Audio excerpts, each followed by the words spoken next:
Hebreos 5, te quedas ahí, vamos a estar leyendo un texto de la palabra, conocido para algunos, pero necesito introducir mi mensaje de esta mañana, de manera que aquellos de ustedes que estuvieron o escucharon posteriormente mi último mensaje de la conferencia por su causa 2023, recordarán que estuve revisando durante el mensaje la condición espiritual de las iglesias que son mencionadas allí, 7 de esas iglesias del Nuevo Testamento. 5 de esas iglesias fueron reprendidas por el Señor precisamente por la condición espiritual en la que habían caído. Y ciertamente, como era de esperarse, algunas estaban peor que otras. La iglesia de Sardis estaba en la peor situación porque Cristo la calificó de muerta, de manera que esa era una iglesia llena de incrédulos y con algunos creyentes a quienes Cristo le estaba todavía llamándolo al arrepentimiento. La iglesia de Laodicea estaba en un estado agónico. Cristo le dijo que hubiese preferido que ella fuera fría o caliente, pero que no era ni una cosa ni la otra, sino tibia, y que por tal razón estaba a punto de vomitarla de su boca, de tal forma que su condición espiritual había causado la náusea espiritual de nuestro Señor. Y sin embargo, aún en esta iglesia, Cristo la llamó a arrepentirse mientras todavía había tiempo, de tal forma que no todo se había perdido, todavía había una oportunidad de regresar. La iglesia de Éfeso, a pesar de su conocimiento doctrinal, a pesar de su esfuerzo, de su arduo trabajo, de su perseverancia, de su capacidad para desenmascarar a los falsos apóstoles y de haber sufrido, le dice Cristo, de haber sufrido por causa de mi nombre, tú tienes eso a favor de ti, todo eso a tu favor. Sin embargo, yo tengo contra ti que tú has perdido tu primer amor. Y le dice, recuerda de dónde has caído, recuerda lo alto que habías volado y lo bajo que está. Arrepiéntete. Y yo menciono todo eso porque yo creo que el resto de las iglesias reprendidas comenzaron perdiendo su primer amor. Y sin embargo, yo creo que hay algo que ocurre previo a la pérdida del primer amor. Y de eso yo quisiera estar hablando en el día de hoy. Y me estoy refiriendo a la falta de crecimiento espiritual. Yo creo que este es el orden de cómo las cosas se dan. Primero tú dejas de crecer. Luego, tú pierdes tu primer amor. Luego te distraes con algunos otros amores. Luego te alejas del Señor, de su pueblo. Luego te alejas mucho más y finalmente tú mueres. Pero lo primero que ocurre es que tú dejas de crecer y como ya aludió el pastor Luis, mi mensaje en esta mañana es crece o perece. Y está basado en un texto del libro de Hebreos, capítulo 5, que yo voy a estar leyendo contigo, comenzando en el versículo 11, y luego comienzo a desempacarlo.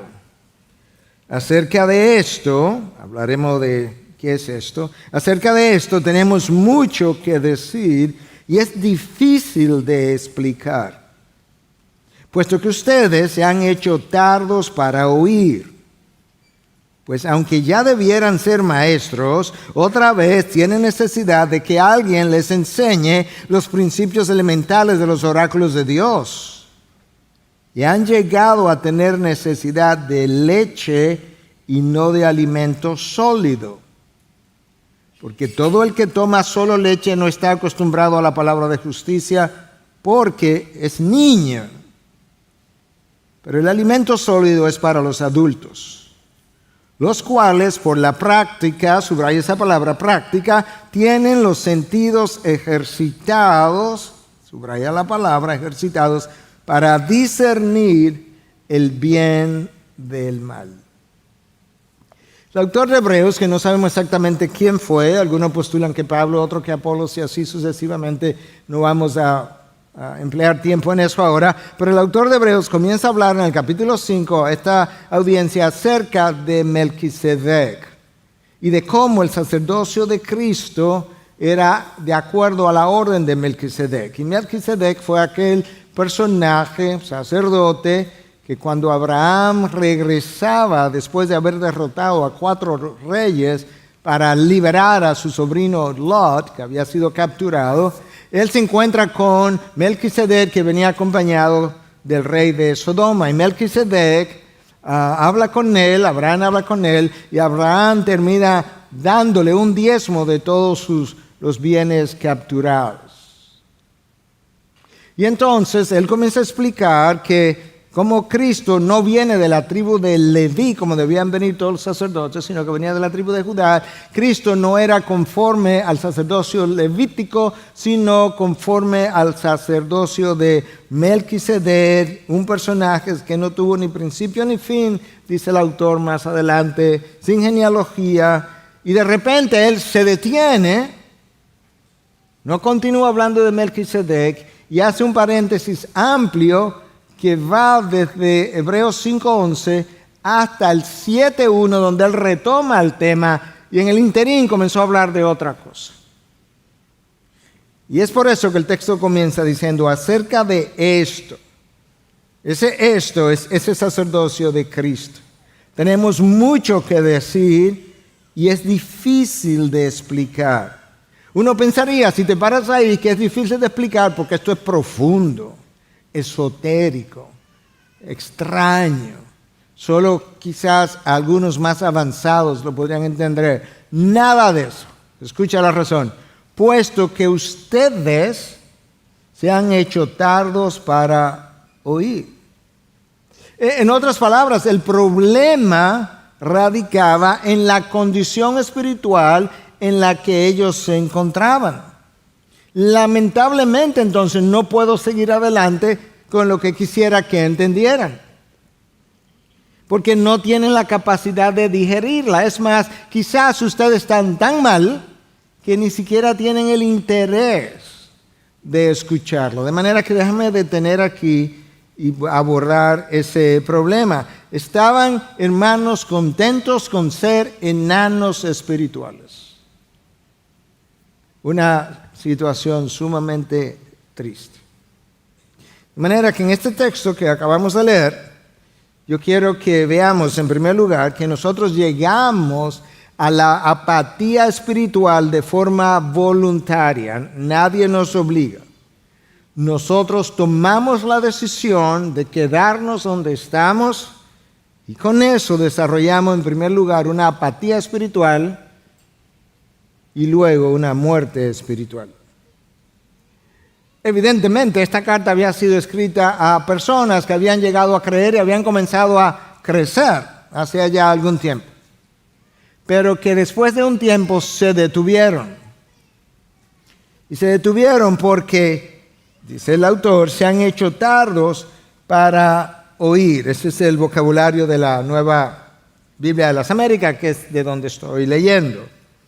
La palabra traducida ahí como tardos en el original es nodros, que implica ser perezoso, vago, tonto, estúpido. Otra fuente consultada dice que esa palabra significa también ser negligente y agrega entonces que con frecuencia implicaba una negligencia culpable. Quizás la Nueva Traducción Viviente nos ayuda a entender mejor lo que estaba ocurriendo. Escucha cómo traduce esta fraseología. Han llegado a ser torpes espiritualmente y tal parece que no escuchan.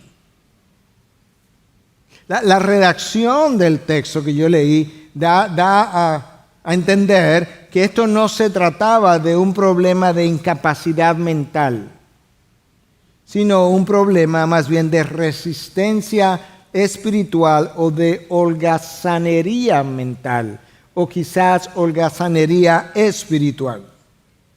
De manera que en algún momento la audiencia que recibe esta carta había comenzado a crecer, pero tomó la decisión de prestar poca atención, se hicieron tardos, prestaron poca atención a las enseñanzas y perdieron el interés de seguir creciendo. Esa es la impresión que el texto da, insinuando que ellos voluntariamente decidieron eso. Obviamente eso produjo un detenimiento en su crecimiento y eventualmente un regreso.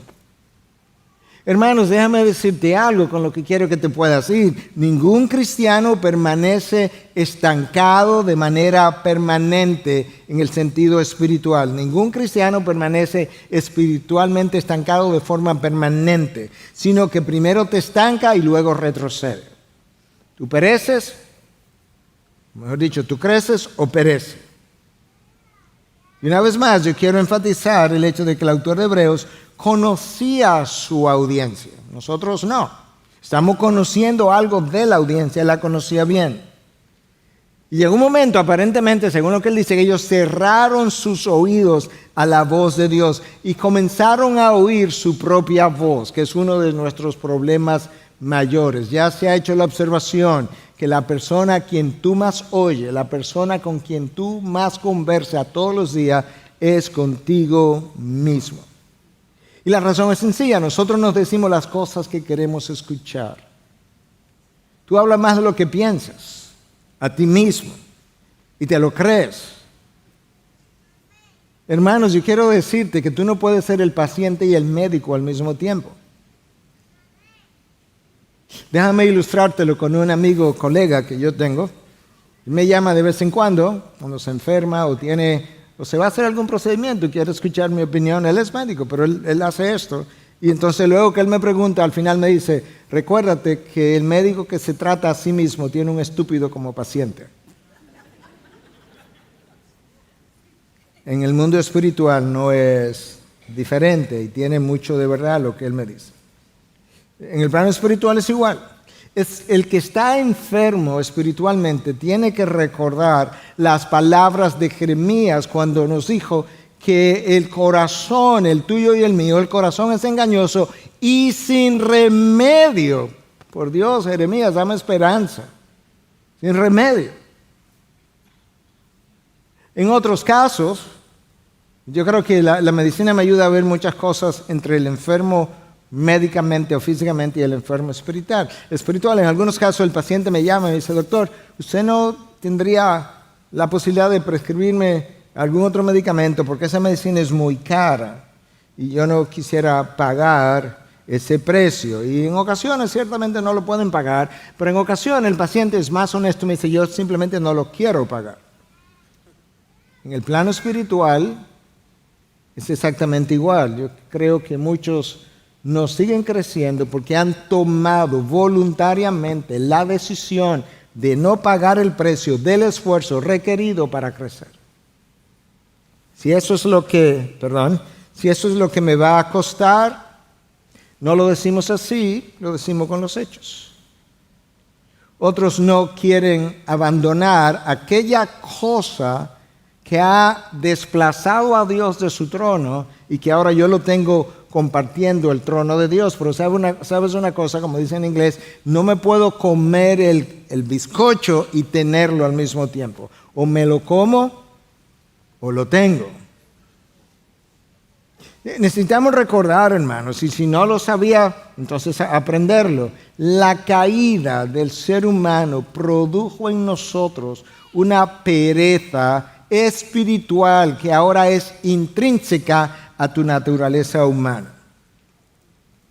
Esa naturaleza humana, nos dice Pedro en su primera carta en 2:11, tiene pasiones carnales. No estoy haciendo una paráfrasis de Pedro, estoy literalmente citando pasiones carnales que combaten contra el alma. ¿Escuchaste el vocabulario que Pedro usa para referirse a tus pasiones y las mías en la carne?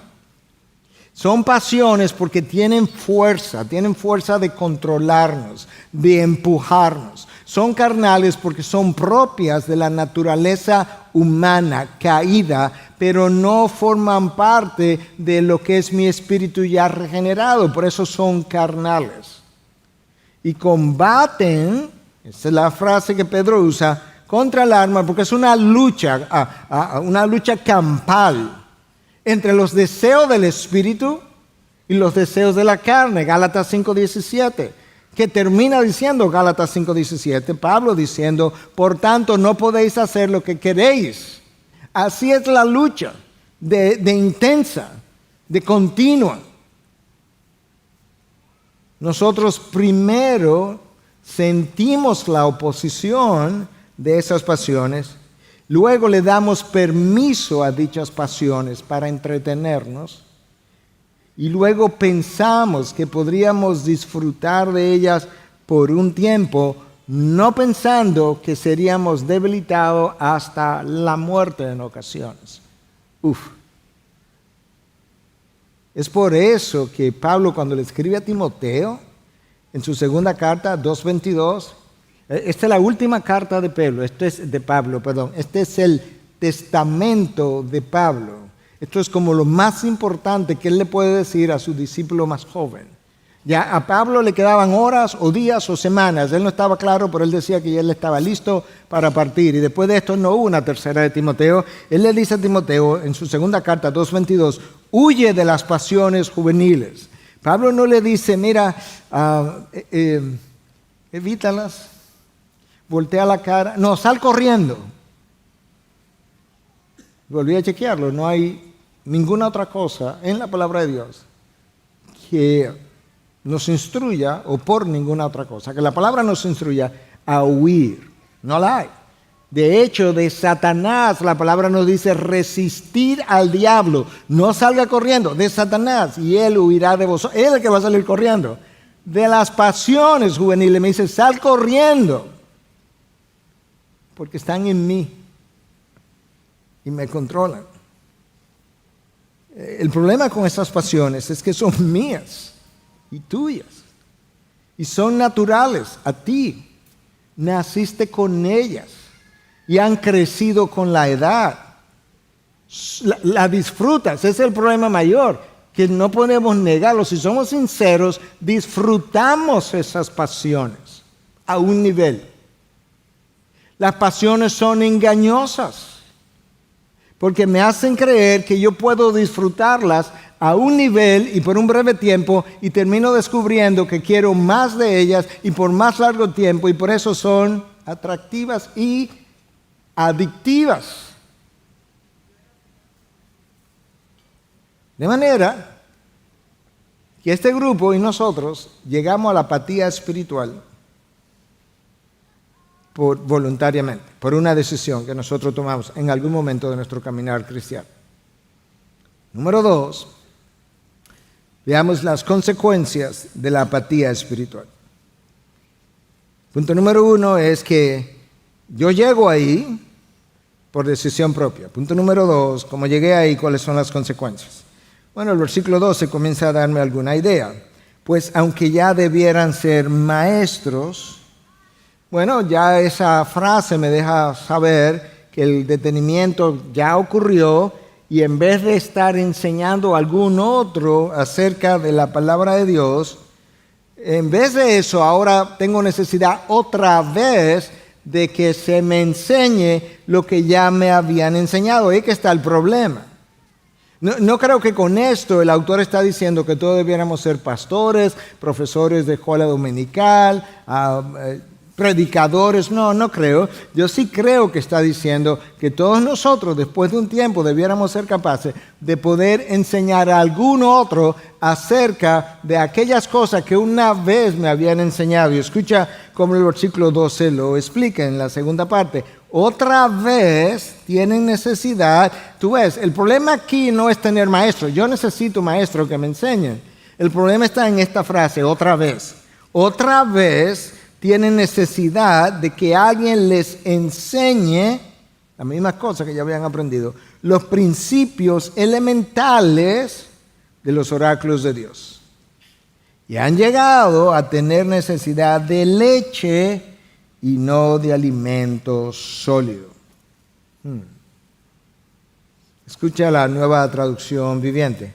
Hace tanto que son creyentes que ya deberían estar enseñando a otros. Hace un tiempo. En cambio, necesitan que alguien vuelva a enseñarles las cosas básicas de la palabra de Dios. Quizás aprendieron el ABC y se le olvidó. O quizás no se le olvidó, quizás memorizaron el ABC, pero no tenían la menor idea de las implicaciones. No sabía que con el abecedario se hacen oraciones, se conversa, se escriben libros. Y el autor entonces pasa al uso de esta metáfora y le dice, han llegado a tener necesidad de leche, pero eso es otra vez, y no de alimento sólido. La frase han llegado implica, ya ustedes pasaron y ahora volvieron para atrás. Tú conoces los niños, ellos nacen, se alimentan de leche, pero pasado un tiempo necesitan alimento sólido. La idea es esta. Imagínate un joven, era un niño, creció, era un infante, era un niño, creció, ahora es un joven, 20 años, 25 años. Y tú entras a su casa y lo encuentras en la sala con un biberón de leche. Y vuelve en la cena y él está con un biberón de leche. Y tú le llevas un plato hecho quizá por el mejor chef, muy oloroso, y él te dice, ay no, es que yo no puedo comerme eso, me hace daño. Eso es como la idea. Lo peor de todo, que este no es el único grupo y la única congregación que tuvo ese problema y que la ha seguido teniendo a lo largo de 2000 años. La iglesia de Corinto pasó por la misma condición y el apóstol Pablo le escribió prácticamente con las mismas palabras acerca del mismo problema. Quizá Pablo escribió a Hebreos. Escucha lo que Pablo dice en 1 Corintios 3, del 1 al 3. Así que yo, hermanos, eran cristianos porque le está llamando hermanos, no pude hablarles como a espirituales, sino como a carnales, como a niños en Cristo. Les di a beber leche, no alimento sólido. Tú ves que es el mismo lenguaje. Porque todavía no podían recibirlo en verdad, ni ahora pueden, porque todavía son carnales. Esto es lo que Pablo está diciendo. Yo llegué allá, esa es la idea, en el año 50, 51, en mi primer viaje misionero, planté la iglesia, enseñé a algunos de ustedes, me fui y ahora estoy escribiendo la primera carta a los Corintios. 3, 4 años después, en el año 53, 54, se estima que esta carta se escribió. Y cuando yo fui, le di a tomar leche porque no podían comer el alimento sólido. Y ahora que estoy escribiendo la carta, 3, 4 años después, tampoco pueden. Pero Pablo le dice, ¿por qué ustedes son carnales? Wow. La dieta espiritual del año 50 es la del año 54. Ni en el niño se ve eso. Había una imposibilidad de pasarle enseñanzas más pesadas. Tenía un retraso espiritual que eso lo impedía. 3 años no habían crecido, 4 años no habían crecido. Ahora pudiéramos preguntarnos, porque de la iglesia de los miembros de la iglesia de Corintios conocemos mucho, más que de estos hebreos. Como el lenguaje es el mismo y el problema es el mismo, pudiéramos preguntarnos cuáles fueron las manifestaciones de ellos a quienes Pablo le llama carnales, porque quizás yo estoy ahí. Bueno, entre ellos Pablo les señala literalmente, estoy usando las palabras de Pablo, celos, carnal, envidias, carnal, chismes, carnal, división, carnal, pleitos, carnal, especulaciones acerca de Pablo.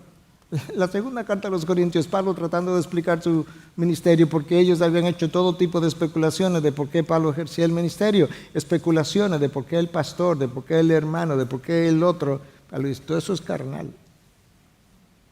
¿Ustedes no leen mi mente? ¿No están dentro de mí? y finalmente inmoralidad. Pedro habla de esas pasiones carnales en su primera carta en 2:11. Santiago habla de esas pasiones carnales, que es nuestra próxima serie prontamente, de las pasiones carnales, y se toma 4 de 5 capítulos para hablar de ellas. 4 de 5 capítulos. Pablo habla de esas pasiones en Romanos 6 y 7. Pero yo decía hace un momento atrás, ¿verdad?, que Pablo llega ya en el año 50, 51, y luego escribe la carta en el año 53, 54, 3, 4 años después están en el mismo lugar, que eso no ocurría ni siquiera, y con la misma dieta, eso ni siquiera ocurre en el niño. Y déjame, para continuar con la ilustración, déjame decirte lo que la Academia Americana de Pediatría dice, y cito: por lo general, cuando los bebés duplican su peso, generalmente alrededor de los 4 meses de edad, dicen ellos, y pesan alrededor de 13 libras o más, pueden estar listos para recibir alimentos sólidos de algún tipo. Yo creo que espiritualmente ocurre algo parecido. Tan pronto la persona nace de nuevo, necesitamos alimentarles con la leche, pero prontamente tenemos que comenzarle a darle a probar alimentos sólidos para alimentarlos apropiadamente, porque de lo contrario la oveja se va a desnutrir. Pronto se va a detener en su crecimiento y pronto va a comenzar a morir. Y lamentablemente en los últimos años la condición general de la iglesia en el mundo se ha ido deteriorando. George Gallup, de la empresa Gallup, en el año 2006, hace 17 años de eso, escribió acerca de, y cito, la asombrosa falta de conocimiento acerca de la Biblia, de sus doctrinas básicas y de la tradición de nuestra iglesia cristiana, y la superficialidad de la fe de muchas personas que no conocen lo que creen ni por qué lo creen. Ni conocen lo que creen ni por qué lo creen años después. Mi pregunta, hermano, es: si no tienes pasión por profundizar en las enseñanzas de la palabra, porque al no profundizar me muestra que no tienes pasión. Si no tienes pasión por profundizar en las enseñanzas de la palabra, ¿por qué razón tú piensas que el hermano que tú estás tratando de ganar para Cristo va a prestar algún interés hacia algo hacia lo cual tú eres apático? Ni Dios te va a endosar tu testimonio a la hora que lo compartas. Y me refiero al conocimiento de la palabra. Nota cómo el autor de Hebreo continúa revelando las consecuencias de esa apatía espiritual y falta de crecimiento. Versículo 13, porque todo el que toma solo leche no está acostumbrado a la palabra de justicia porque es niño. Ok, la frase ahí clave es la palabra de justicia. A eso no está acostumbrado. Esa frase ha sido interpretada de diferentes maneras. No voy a entrar en todos los detalles. Pero como la comparación es entre la leche y la palabra de justicia, yo quiero creer que la palabra de justicia es el alimento sólido, esta palabra, pero ya más allá de las enseñanzas básicas. Es la enseñanza que va más allá de simplemente decirle a una persona cómo puede llegar a conocer a Cristo. Es la enseñanza que comienza a hablarme de una forma que va construyendo una mente bíblica y va formando en mí una cosmovisión bíblica para ver el mundo y la vida como Dios la ve. Es la enseñanza de la palabra que comienza a decirte: no se trata de ti. No se trata de ti. Se trata de un plan de redención. Para que puedas como verlo en tu mente, se trata de un drama de redención, donde hay actores. Tú eres uno de miles, cientos y millones de actores a lo largo de mucho tiempo que va a durar el drama. Durante el drama, algunos se morirán y el drama continuará hasta su final, de tal forma que debes verte como criaturas hechas en Cristo Jesús para hacer buenas obras que Dios preparó de antemano para que anduvieses en ellas. De manera que tu rol es encontrar en qué cosas estaba pensando Dios cuando pensó en crearte, traerte al mundo, porque para esas cosas Él te dio dones, talento, inteligencia, preparación, condición y todo lo demás. Porque de lo contrario, estás caminando en obras que tú te preparaste para caminar en ella y no Dios. Y estás viviendo un despropósito. No se trata de crear nuevas finanzas o desarrollar tu empresa. Se trata de crear el reino de los cielos. No se trata de la belleza física, se trata de la belleza espiritual. Tienes que morir a ti mismo. Es la enseñanza que te dice, tú tienes que verte como un siervo del dueño de las ovejas. Y tú eres una de ellas. Dios tiene que ser tu primer amor y tu prójimo tu próximo amor. Yo quiero creer que esa es la enseñanza, que ya no es leche, que ya es alimento sólido, y que aquí el autor de Hebreo en el versículo 13 le llama la palabra de justicia, porque justicia es righteousness o carácter moral. The word of righteousness. Yo creo que es eso. Tercer lugar, yo quiero que veamos ahora el beneficio de consumir el alimento sólido. Vimos las consecuencias de la apatía espiritual o de la falta de crecimiento. Yo quiero que veamos ahora el beneficio de consumir el alimento sólido. Versículo 14. Pero el alimento sólido es para los adultos. Nota que hay un pero. Como esto es otra cosa. El alimento sólido es para los adultos, los cuales, por la práctica, hay una práctica involucrada, tienen los sentidos ejercitados, hay un ejercicio para discernir el bien y el mal. La palabra para discernimiento, porque dices que esta gente pueden discernir, tienen discernimiento. En el griego la palabra para discernimiento, es diacrino. Implica separación, hacer distinción, juzgar. Implica leer entre líneas lo que no está escrito. La persona que come alimento sólido tiene esa capacidad. Él no solamente ha estudiado la palabra, no solamente recuerda la palabra, él ha practicado la palabra. ¿Lo leíste? El alimento sólido es para los adultos, los cuales por la práctica han ejercitado sus sentidos, su mente, sus capacidades, hasta el punto que ahora pueden discernir el bien y el mal. Si yo no tengo discernimiento, voy a vivir tropezando. Y voy a vivir tomando caminos vecinales, atajos. El discernimiento es el fruto de haber consumido alimento sólido y llevarlo a la práctica.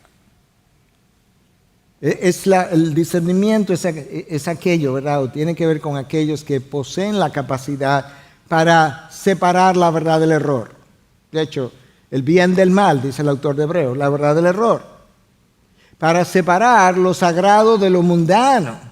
De manera que en la vida de ese hijo de Dios no exista lo sagrado y lo mundano al mismo tiempo. Para separar y distinguir lo que me hace crecer, lo que me detiene, lo que me hace retroceder y lo que me mata. La capacidad para leer entre líneas. Eso estaba ausente en los consumidores de leche de la ciudad de Corinto y también en este grupo de hebreos. Hermanos, si yo no sé separar la verdad del error, ¿tú sabes qué va a pasar? Que voy a llamar al bien mal y al mal bien. Que fue exactamente lo que Isaías 5:20, que es exactamente lo que Isaías 5:20 dice. El pueblo de Dios estaba siendo juzgado porque era un pueblo que había llegado a llamar al bien mal y al mal bien. Eso es exactamente donde está la generación de hoy en día, donde al diseño de Dios de hombre y mujer, que es lo que está bien, se le ha llamado que está mal, y a lo que está mal se le ha llamado que está bien, y cuando tú apruebas el diseño de Dios y desapruebas la distorsión del diseño del hombre, entonces tú estás haciendo discriminación y mereces ser juzgado. Y hay múltiples iglesias que han abrazado esa ideología. Notaste que el autor de Hebreos dice que el alimento sólido es para aquellos que tienen los sentidos ejercitados. Hay un ejercicio. No es por accidente que cuando Pablo le escribe a Timoteo le dice ejercítate para la piedad, 1 Timoteo 4:7. Otras versiones dicen disciplínate para la piedad. Hay un esfuerzo, hay una disciplina. Hay cosas que yo tengo que decir no. ¿Te has fijado como los atletas que entrenan para las Olimpiadas, cómo emplean horas y horas y horas y horas al día y se niegan alimento y horas de sueño? Hacen toda clase de negación, pero no los hijos de Dios. Hermano, si no te vas a llevar nada más porque se te va a olvidar todo, llévate esto. Te lo voy a leer. Si tu salvación le costó a Cristo la encarnación, la humillación, gotas de lágrimas, gotas de sangre y finalmente la muerte para darte vida eterna, no puede ser que quieras viajar a través de la vida cristiana en aire acondicionado y acolchado. No. ¿Cómo podemos ser tan insensibles a la muerte de Cristo, al sacrificio de Cristo? La leche de que habla el autor de Hebreo es como lo que le damos a los niños en kindergarten a comer o a ingerir. Y la carne es lo que produce madurez espiritual y crecimiento. No crecimiento, no discernimiento. Es como eso. Déjame leerte algo más para que te lleve dos cosas en vez de una. La falta de discernimiento espiritual, debido a la falta de crecimiento en la fe, es la causa número uno por la que la mayoría de los cristianos no pueden encontrar la voluntad de Dios. Los cristianos, los hijos de Dios viven continuamente. Se me hace difícil encontrar la voluntad de Dios y Dios allá arriba diciendo, yo la estoy revelando todo el tiempo, la quiero revelar todo el tiempo, revelar una gran parte de mi palabra ya. Y pongo mi espíritu dentro de ti para que te pueda empujar y crear deseo en la dirección de mi voluntad y todavía permanece confundido acerca de mi voluntad. ¿Sabes por qué? Porque tienes mucho ruido alrededor de ti, dentro de ti, tienes demasiadas distracciones, demasiadas cosas que te atraen y por eso en medio de todas esas luces y colores y ruidos y sonidos, claro que mi voz está siendo ahogada. Claro que no puedes discernir la verdad del error, el bien del mal, mi camino de lo que no es mi camino. Hermanos, cada vez que tú encuentras algo que no debiera ser, que es contrario a la palabra de Dios, cada vez que tú pones eso a un lado, lo que queda de este lado es la voluntad de Dios. Es tan sencillo como eso, tan práctico como eso. Y aquí está todo el consejo de Dios, todo el consejo de Dios. Necesitamos el discernimiento espiritual. Y eso requiere múltiples cosas, pero hay dos de las cuales yo quiero hablarte y que están relacionadas a todo el texto de hoy. Obviamente yo necesito consumir el alimento sólido. Sin eso no puedo. Porque esta es la palabra que mide la verticalidad de lo que está torcido. Yo necesito consumir la palabra. Pero esa es la palabra que los hebreos no estaban consumiendo. Esa es la palabra que la mayoría de Dios no van a consumir hasta el próximo domingo cuando se sienten en una iglesia a escuchar otro sermón. Pero luego quiero encontrar la voluntad de Dios. Nosotros necesitamos la llenura del Espíritu, porque el Espíritu fue quien inspiró esta palabra. Y el Espíritu es que ilumina la mente para que entienda lo que Él inspiró.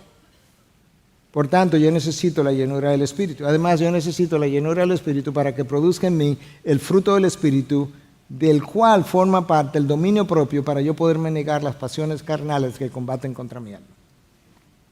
Entonces yo necesito llenura del Espíritu. Mira lo que esta palabra hace, mira lo que este alimento hace. Déjame leerte medio verso del Salmo 119, medio verso. Del Salmo 19, perdón, medio verso. Versículo 7, segunda parte. El testimonio del Señor es seguro, que hace sabio al sencillo. La palabra de Dios, el alimento sólido, la palabra de justicia te hace sabio para la vida. No está diciendo que te hace inteligente para que estudies matemáticas o astronomía o sea un científico de la NASA. Lo que te está diciendo es que te hace sabio para saber cómo vivir correctamente, sin tropiezos ni desvíos. Déjame darte algunas aplicaciones finales, algunas otras, porque ya hemos hecho un número de ellas. Pero recordemos que el problema de este grupo de personas a la que se refiere el autor de Hebreos tiene que ver con una pereza espiritual. Tiene que recordar también que dijimos que la naturaleza caída tiene de manera inherente una pereza que tiene que ser vencida. De manera que la madurez espiritual requiere un esfuerzo y no pequeño. Voy a decir eso otra vez. La madurez espiritual requiere un esfuerzo y no pequeño. De hecho, Pablo le habla a Timoteo, en 2 Timoteo 4:7, su última carta, las últimas cosas que él quería decirle, y le dice, yo he peleado, tú notaste el vocabulario que Pablo usa, yo he peleado la buena batalla. Es como, permíteme el vocabulario, me he ido a las trompadas en esta carrera. ¿En contra de qué, Pablo? En contra de las pasiones de mi carne. Por eso Pablo le escribió a los Corintios, le dice, yo disciplino mi cuerpo en contra de las pasiones de mi carne. ¿En contra de qué, Pablo? De las fuerzas espirituales de maldad en las regiones celestiales. Efesios 6. ¿En contra de qué, Pablo? En contra de las corrientes de este mundo y todas las enseñanzas que se oponen a la voluntad de Dios y se oponen al consejo de Dios. Martín Lutero decía, nosotros tenemos una lucha, una batalla que librar a 3 niveles todo el tiempo. De manera que no es fácil eso. Tienes una batalla que librar en contra de tu carne y sus pasiones, en contra del mundo y sus ideologías y en contra de Satanás mismo. La palabra de Dios es tan congruente porque tiene un solo autor. Y luego Pedro nos escribe, primera carta, segunda carta de Pedro. En el capítulo 1, Pedro nos habla de que Dios nos ha provisto todo lo necesario para la vida y la piedad. En otras palabras, no tiene nada de que quejarte ni carece de nada. Dios proveyó todo lo que necesita para la vida y la piedad. ¿Y cómo lo proveyó Pedro? Por medio de su poder divino que habita en ti. ¿Y cómo más, Pedro? Por medio de sus promesas, la palabra de Dios. Eso es lo que él está diciendo. Pedro está diciendo, tienes la palabra y tienes el Espíritu, ya Él proveyó todo lo que tú necesitas para la vida y la piedad. Lo interesante es que en la Nueva Biblia de las Américas, esa lista de virtudes que yo debo cultivar de acuerdo a Pedro, con eso que Dios me proveyó, comienza diciendo que lo haga con toda diligencia. Y la frase con toda diligencia significa esforzarse al máximo. ¿Cómo fue, Pedro? Que las virtudes espirituales o características de la vida espiritual que todo cristiano debe cultivar requieren máximo esfuerzo, porque tienes una batalla a 3 niveles. Mira cómo la Nueva Traducción Viviente traduce la segunda de Pedro 1:5, que es a lo que me estoy refiriendo. En vista de todo esto, de que Dios proveyó por medio de su divino poder y sus promesas, todo, esfuércense al máximo por responder a las promesas de Dios, complementando su fe con una abundante provisión de excelencia moral. Sí, pero la excelencia moral que requiere este esfuerzo máximo es parte de la madurez espiritual o crecimiento del cual me estaba hablando el autor de Hebreos. Y si eso no fuera suficiente, el apóstol Pablo, preocupado por el crecimiento de sus seguidores también, le escribe a los Efesios. Y le dice en el capítulo 5, versículos 15 y 16, por tanto, tengan cuidado. En el 4, Pablo le dice que debemos crecer a la estatura de Cristo. ¿Okay? O sea, tu meta es crecer a la estatura de Cristo. Eso no es poca cosa. En el 5 él le dice entonces, por tanto, tengan cuidado cómo andan. Pueden simplemente andar en la vida, no como insensatos, sino como sabios, aprovechando bien el tiempo porque los días son malos. Hoy son terribles. Así pues, no sean necios, sabios, necios, insensatos, sino entiendan cuál es la voluntad del Señor. ¿Tú viste dónde caímos? En la voluntad del Señor. Para yo entender, descubrir, encontrar, cualquier palabra que tú uses, la voluntad del Señor, yo no puedo ser insensato, yo no puedo ser necio, yo tengo que ser sabio y tengo que aprovechar bien el tiempo. Yo dije todo eso con otras palabras. Ahora, en la palabra de Dios, el contraste entre la insensatez y la sabiduría no tiene nada que ver con capacidad intelectual, sino a la capacidad de vivir moralmente bien delante de Dios. Esa es la diferencia entre un insensato y una persona sabia.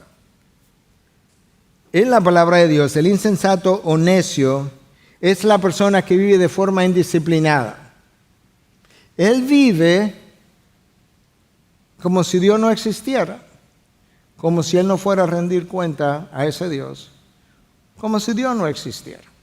Quizás él dice creer en Dios, pero sus días revelan que él vive de espalda a Dios.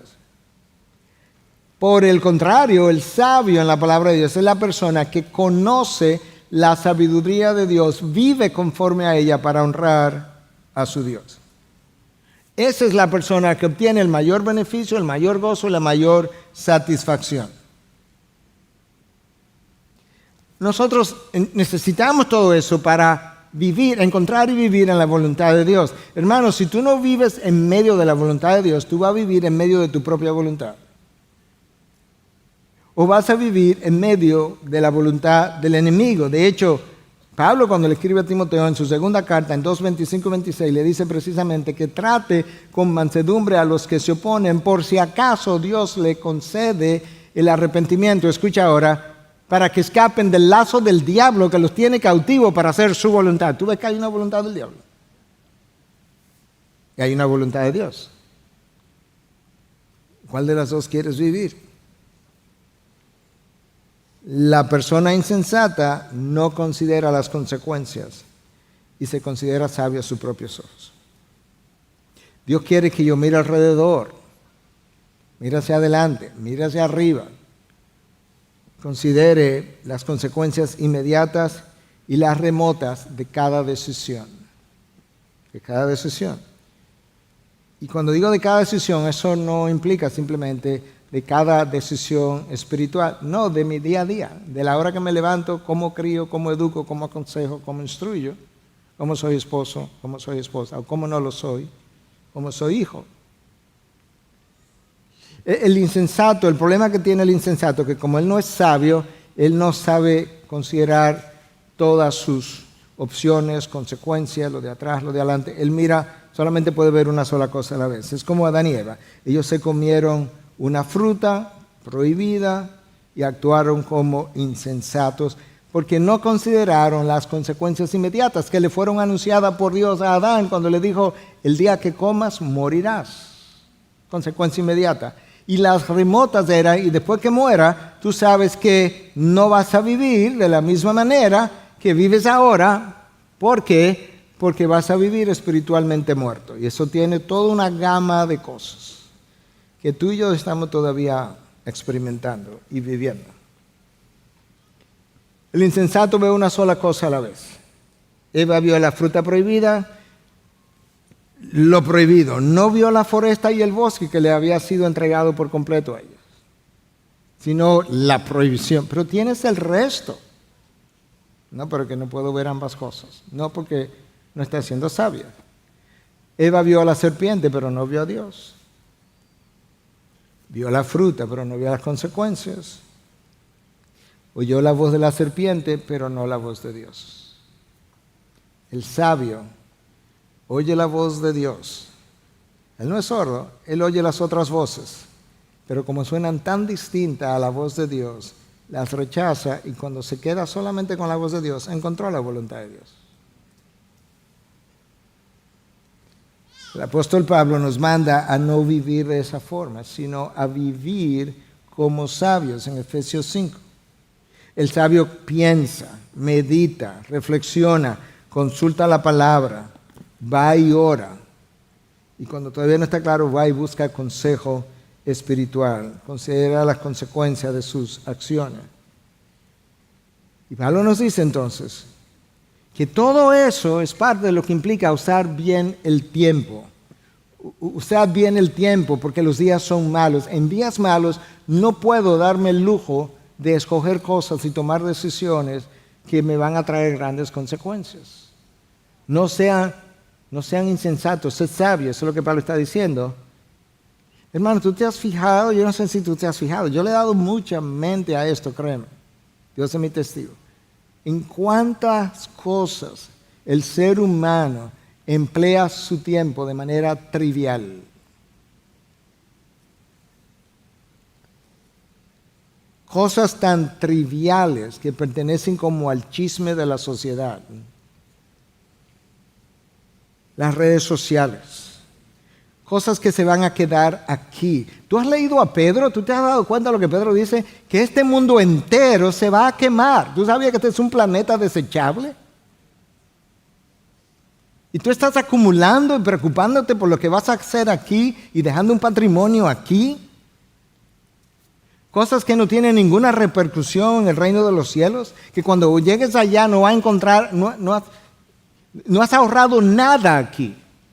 Porque todo está allá abajo. Y aquí no entra lo de allá abajo.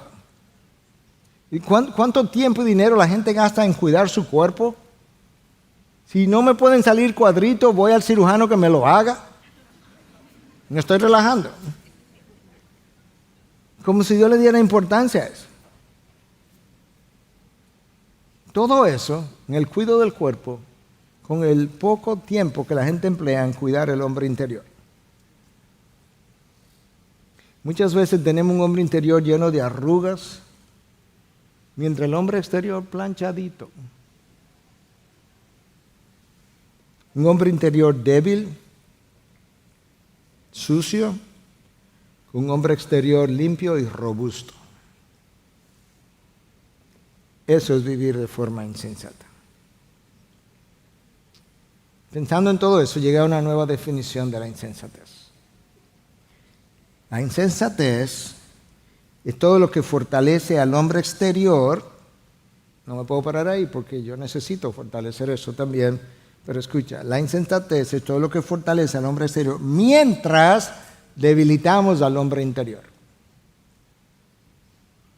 Ahora sea usted el jurado. Mira a tu hombre interior. Pregúntate cómo está. Mira a tu hombre exterior. Mira hacia adentro y pregúntate cómo está tu salud espiritual. ¿Cómo está tu relación con Dios? ¿Cómo está tu relación con los demás? Todo eso corresponde al hombre interior. Y ahora, con esa visión del hombre interior, compara ese estado, esa evaluación, con el resto de tu vida. Con el estado de tu cuerpo físico, de tu casa, de tu carro, de tus cuentas de banco, de tu trabajo, tus pasatiempos, tus hobbies. ¿Cuál de esos dos hombres luce mejor, el exterior o el interior? ¿Cuál luce más fuerte, el exterior o el interior? Porque si tu hombre exterior luce mejor que tu hombre interior, estás perdiendo tu tiempo. está contradiciendo la palabra de Dios cuando dice aprovechad bien el tiempo. Hermano, la palabra que aparece en el texto de Efesios 5, 15 al 17, que yo te acabo de leer, cuando habla de aproveche bien el tiempo, ni siquiera es la palabra cronos, que es el tiempo del reloj. No te dice aprovecha las 24 horas del día bien, eso es lo que está diciendo. La palabra es kairos, es otra palabra en el griego para tiempo, que implica una oportunidad. Y Pablo, Dios te está diciendo, por medio de la pluma de Pablo, vamos a decir, te está diciendo, aprovecha cada oportunidad que yo te doy en mi plan de redención para que al máximo puedas vivir el propósito para el cual yo te pensé. Que aprovechemos cada oportunidad que tenemos en la vida para vivir el propósito de Dios. El Kairos es una ventana de oportunidad. Padres que están aquí con hijos que están criando, cuando sus hijos se vayan de la casa y se vayan ya a la universidad a estudiar, o se casen, o se vayan simplemente porque ya trabajan y no están estudiando, pero ya trabajan y se independizaron, se cerró el Kairos de influenciarlo de manera significativa. Tu tiempo es ahora. ¿Le estás dando tiempo a hacer eso? Aprovecha el tiempo ahora. No hay más Kairos después de eso. Tus años de juventud y productividad van a terminar. ¿Qué es lo que te preocupa? ¿Un patrimonio? ¿O te preocupa el estado espiritual con el que vas a llegar cuando allá se pase lista para hacer rendición de cuentas según 2 Corintios 5:10? Yo estoy completamente consciente y preparado de que va a llegar un momento cuando ya yo no podré enseñar más o predicar más. Yo no sé si será mañana, esta noche o en 20 años. Yo no lo sé, pero estoy completamente consciente. Como estoy consciente de que mi Kairos se va a cerrar, por eso yo quiero dar la última gota de sudor y hasta de sangre si es necesaria detrás de este púlpito y para atender las ovejas de Dios. Descanso, lo necesito, está ahí el día de descanso. Pero ¿sabes qué? Vacaciones voy a tener una eterna, larga, para siempre, en la presencia de Dios. Mientras tanto, quiero hacer la voluntad de Dios, en el tiempo de Dios, con los recursos de Dios, para la gloria de Dios. Hermanos, tienes que morir a ti mismo, a tus deseos, sueños, pasiones y amores, para que Cristo viva en ti. Si no lo haces, vivirás toda tu vida insatisfecho y acusando a otros de tu insatisfacción. Y Dios te dirá, así no se entra al reino de los cielos. Y así no se vive dentro del reino de los cielos. Porque en mi providencia yo he determinado todo y las circunstancias en lo que te encuentras. Tienes que desear vivir en medio de la voluntad de Dios. El miércoles pasado vimos un número de testimonios extraordinarios de aquellos que se estaban bautizando. Si no estuviste aquí, te perdiste una de las mejores noches que hemos tenido. Y uno de esos jóvenes decía, yo no había tomado la decisión de ser cristiano porque creía que tenía que dejar muchas cosas atrás. Eso sigue pasando hasta la muerte de mucha gente. Tienes que poner tus ojos en la eternidad, hermano, para que puedas volar tan alto como el propósito de Dios haya determinado que tú vueles. Lo penoso y triste es que frecuentemente, no dije siempre, pero frecuentemente excelencia en el reino de los hombres implica mediocridad en el reino de los cielos. ¿Qué quieres? ¿El aplauso de los hombres o el aplauso de Dios? ¿Cuál es esta necesidad incesante de que los hombres me aprueben y los hombres me alaben y me aplauden y me busquen y me levanten y me salten? Mientras Dios dice, yo no te creé para los hombres, yo te creé para mí.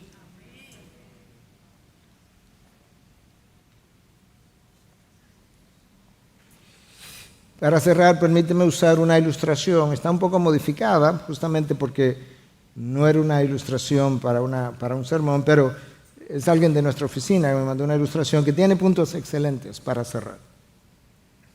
Tiene que ver con el hecho de cuando suena la alarma en la mañana, como mucha gente, ¿verdad?, lo ponen en lo que llaman el snooze o el botón de repetición para que suene en 5 o en 10 minutos otra vez para seguir durmiendo. Cada vez que tú le das, no me voy a levantar. Pues cuando Dios haga sonar tu despertador para que salga de tu sueño espiritual, no le dé al botón de repetición. Porque eso sería la forma de decirle a Dios, ahora no, Dios, voy a cambiar mañana. Empezaré a vivir para ti mañana. Comenzaré a compartir mi fe mañana. Comenzaré a atenderte mañana. Tampoco hagas todos ustedes que han estado en hoteles o lo han visto quizá en películas, hay unos letreritos que tú pones afuera de tu puerta que dicen no molestar. Lo conocen, ¿verdad? De manera que alguien va a tocar y ve el letrero que dice no molestar y pues cuando Dios vaya a tocar tu puerta, no le ponga un letrero no molestar. Porque cuando haces eso, le estás comunicando, estoy contento con ir a la iglesia, estoy contento con ir a la IBI. Oye, aire acondicionado, cómodo. Con ir y sentarme, pararme, mirar lo que estás haciendo, oír los testimonios de otros, escuchar lo que estás diciendo y volver a casa sin cambiar. No me molestes. Tu Kairos se va a cerrar, hermano. Y cuando no se cierra por edad, muchas veces se cierra porque Dios te lo cierra. ¿Tú has leído lo que Pablo dice, que la razón por la que él corría como corría? No sea que yo mismo, después de haber predicado, sea descalificado. En otras palabras, no sea que me cierren mi Kairos y continúe viviendo, y aunque continúe eventualmente de aquel lado de la eternidad, Pablo, no serás el Pablo más. Ya yo terminé contigo. No sirve para mis propósitos. Pablo dice, por eso yo no voy a tomar ese chance de que me cierren el Kairos y vivir entonces arrastrándome aquí cuando podía volar alto, levantado por Dios para sus propósitos, en cualquier lugar donde Dios te haya puesto. Padre, gracias.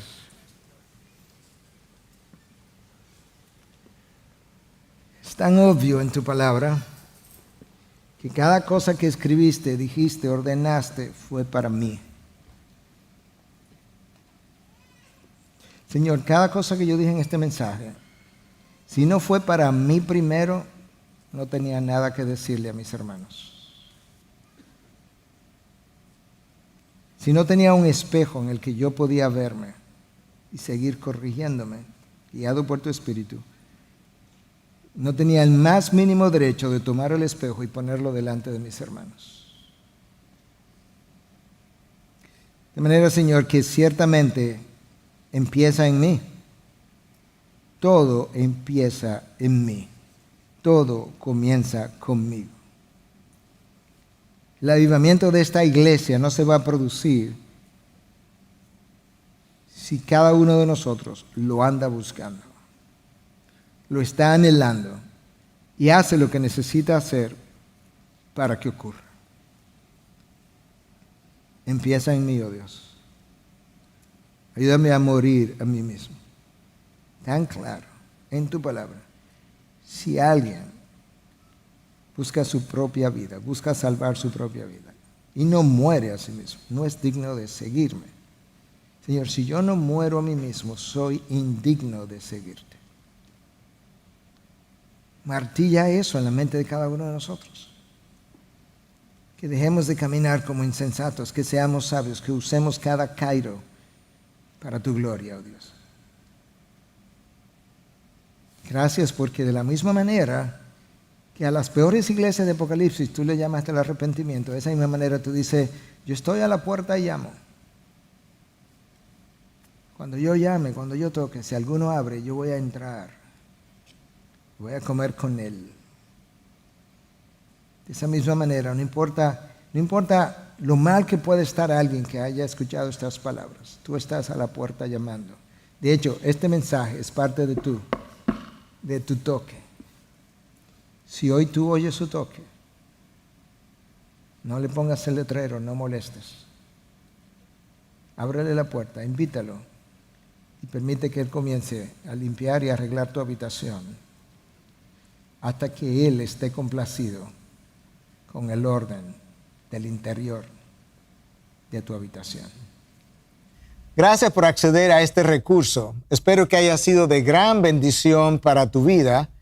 Te sugiero que te suscribas a este canal de forma que tú puedas recibir notificación la próxima vez que hayamos subido un nuevo recurso que pueda servirte de instrucción y bendición.